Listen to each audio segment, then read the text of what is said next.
Berjumpa kembali dengan channel YouTube Darwati Agani.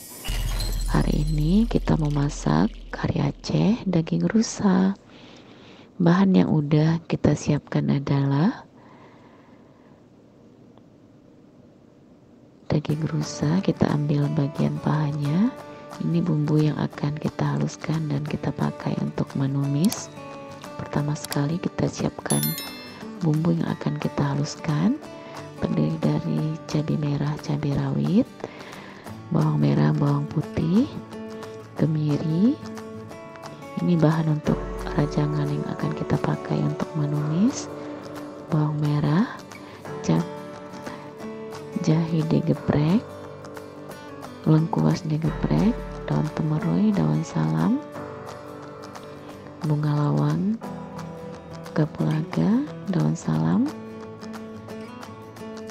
Kita potong-potong daging rusanya, kita potong dengan bentuk yang agak kecil. Nah, kalau udah diberi jeruk nipisan garam, lalu masukin kelapa gongseng yang udah dihaluskan. Kita aduk-aduk sampai merata, lalu masukin bumbu yang sudah kita haluskan tadi.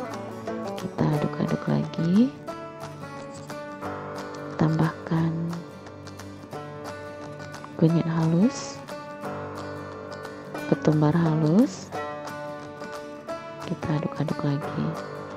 Nah, kalau udah, kita siapin minyak,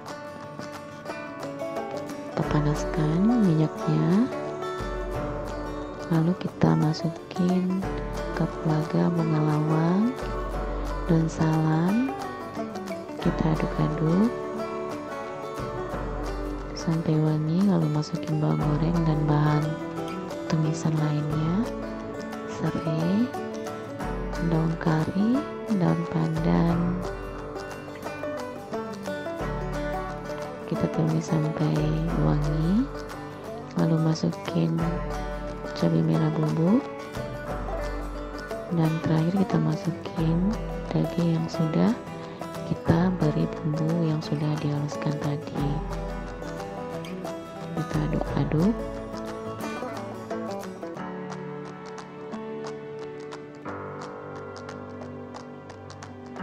Terus diaduk-aduk agar tidak menggumpal kuahnya di dasar kuali. Baiknya kualinya ditutup agar dagingnya itu lebih cepat empuknya.